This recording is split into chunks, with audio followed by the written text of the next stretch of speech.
Saudara, setelah sepekan persidangan di Pengadilan Negeri Bandung, Hakim Tunggal Eman Sulaiman menyatakan proses penetapan Peggy sebagai tersangka tidak sah dan harus batal demi hukum, serta membebaskan Peggy dari tahanan. Putusan ini membuat narasi polisi yang menyebut Peggy sebagai otak atau dalang pembunuhan ini patah dan akan berdampak pada nasib terpidana lainnya. Lalu pertanyaan besar, siapa sebenarnya pembunuh Vina dan Eki? Kita bahas malam hari ini bersama pakar psikologi forensik Reza Indragiri Amriel. Pak Reza, selamat malam. Selamat malam. Pak Reza, jadi Hakim Tunggal Eman Sulaiman ini menyatakan Peggy bebas, tidak bersalah, harus dibebaskan. Nah, sebenarnya berarti Peggy bebas ini karena memang Hakim Tunggal ini melihat bahwa tidak ada bukti, tidak ada saksi selama persidangan pra-peradilan yang menguatkan bahwa Peggy sudah sah ditetapkan sebagai tersangka dan benar ini merupakan pembunuh Vina. Mari kita samakan persepsi bahwa sidang pra-peradilan tidak berujung pada kesimpulan apakah PS itu bersalah atau tidak bersalah, bukan. Sidang pra-peradilan ini sebatas untuk menguji, men-challenge, menantang pihak kepolisian untuk meyakinkan hakim bahwa penetapan PS sebagai tersangka itu sah atau tidak sah. Jadi bukan pada bukti-bukti material dan seterusnya yang baru akan diangkat pada sidang pokok perkara, kalau ada sidang pokok perkara. Nah, hari ini apa boleh buat, karena Polda Jabar sudah membingkai peristiwa Cirebon sebagai pembunuhan berencana, dan Peggy Setiawan sempat disebut sebagai orang yang mengotakinya, maka putusan sidang pra-peradilan hari ini mematahkan narasi tersebut. Karena akhirnya kita tidak menemukan sebuah titik simpulan bahwa PS betul-betul orang yang secara sah ditetapkan sebagai tersangka pembunuhan berencana, bahkan ruda paksa.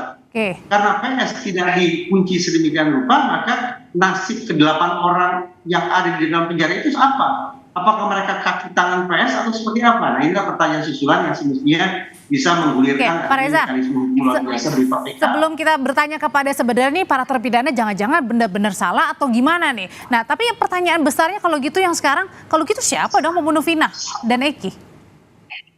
Itulah alasan mengapa saya sejak awal merekomendasikan agar Polda Jabar tidak mencari-cari DPO, tapi justru berfokus pada melakukan eksaminasi terkait dengan review kerja-kerja saintifik di tahun 2016.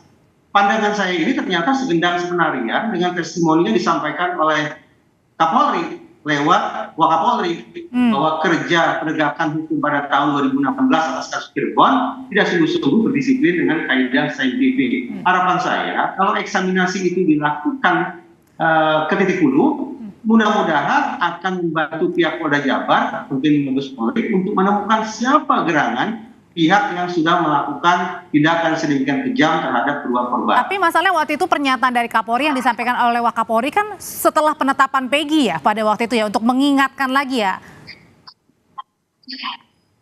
Betul, terkait dengan pengungkapan kasus pada tahun 2016. Nah, putusan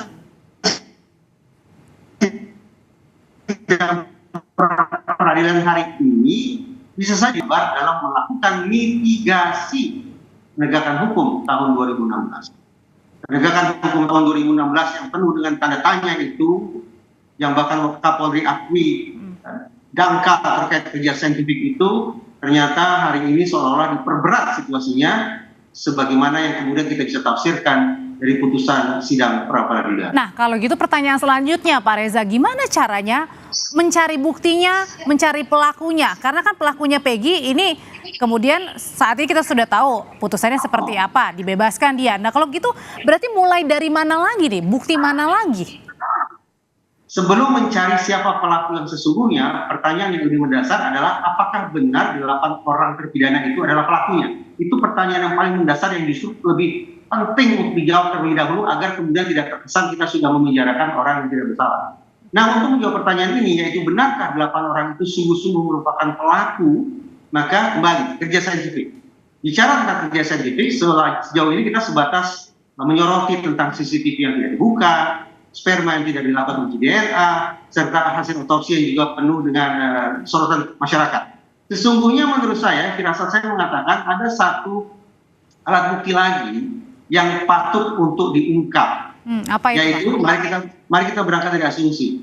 Karena ini dibingkai sebagai kasus pembunuhan berencana, maka antar pihak, antar pelaku pasti ada komunikasi terlebih dahulu.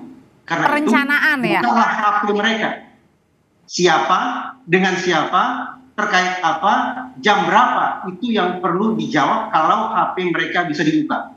Demikian pula, mari kita berikan sorotan terhadap almarhumah Vina dan almarhum Eki yang saya bayangkan sebagai sosok remaja yang sehat, yang aktif, yang bersosialisasi dengan baik. Dengan potret sedemikian rupa, saya bayangkan mereka juga pasti melakukan komunikasi pada malam hari itu. Ambil handphone mereka, lakukan imaging untuk mendapatkan informasi atau data serinci. Tapi masalahnya ini 8 tahun yang lalu, gimana caranya untuk melihat lagi datanya? Apalagi para terpidana juga sudah masuk penjara kan, Pak? Firasat saya mengatakan boleh jadi Polda Jabar sudah melakukan penyedotan data dari handphone para pihak. Serinci mungkin tentang siapa dengan siapa, berkomunikasi tentang apa pada jam berapa, firasat saya mengatakan itu sudah dilakukan.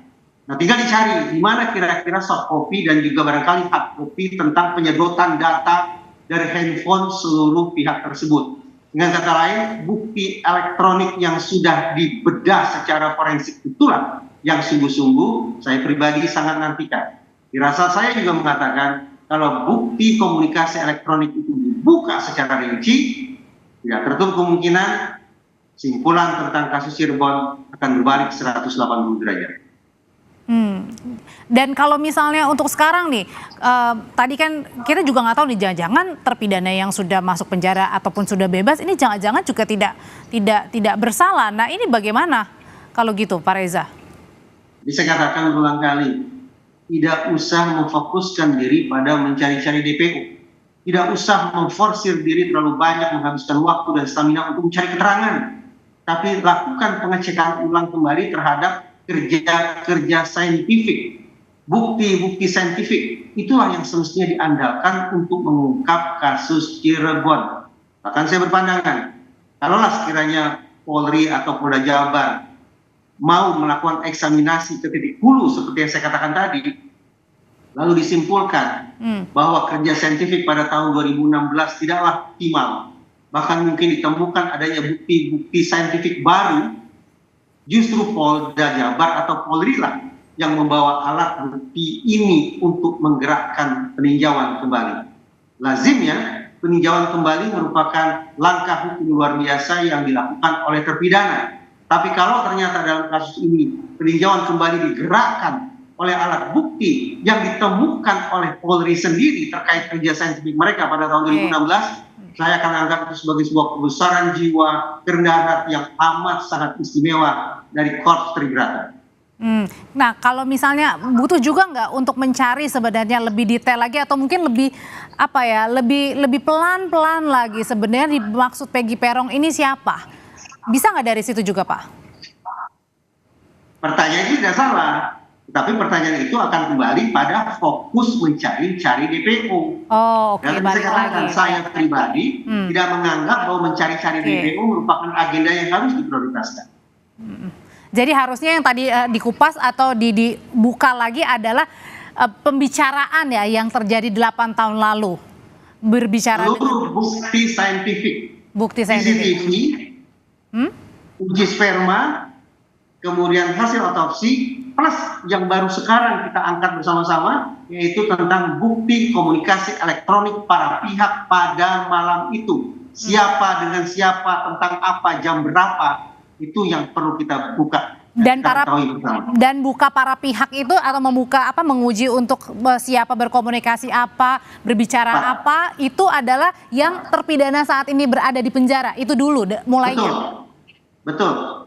Kalau memang para terpidana itu disebut sebagai terpidana pembunuhan berencana, pasti mereka melakukan komunikasi pada malam itu. Apalagi benarkah demikian? Demikian pula dengan almarhumah Vina dan almarhum Eki. Remaja sehat, remaja yang aktif bersosialisasi, pasti melakukan komunikasi malam itu. Silakan cek masing-masing. Siapa dengan siapa, tentang apa, jam berapa. Buka semua. Oke, dan apakah juga perlu juga penyidik Polda Jawa Barat akhirnya dari teman-teman Mabes ini turun tangan begitu? ada pilihan eksaminasi. Pertama, eksaminasi dependent examination, yaitu eksaminasi yang dilakukan oleh Polri sendiri. Mungkin Mabes Polri membentuk sebuah tim untuk melakukan eksaminasi. Ada juga interdependent examination, Polri bersama alat-alat negara lainnya, mungkin dengan LPSK, dengan Komnas HAM, dan seterusnya. Atau ada juga yang independent examination, yaitu representasi masyarakat, bukan alat-alat negara yang melakukan eksaminasi itu.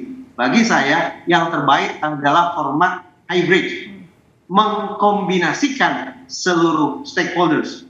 Ada representasi otoritas penegakan hukum, bersanding dengan representasi masyarakat, melakukan eksaminasi bersama-sama. Oke, eksaminasi sarannya tadi dari Pak Reza Indragiri, dan juga yang terpenting adalah membuka kembali ya isi percakapan di antara para terpidana, berbicara apa, siapa berbuat apa, dan bagaimana di dalam terjadi pada peristiwa pembunuhan Vina dan Eki. Komunikasi kedua korban juga perlu dibuka. Dan sejumlah korban. Oke, baik, terima kasih Pak Reza untuk pandangannya, karena masih tanda tanya yang saat ini ditanya oleh publik dan tentunya keluarga Vina adalah siapa sebenarnya pembunuh Vina dan juga Eki. Terima kasih Pak Reza. Terima kasih.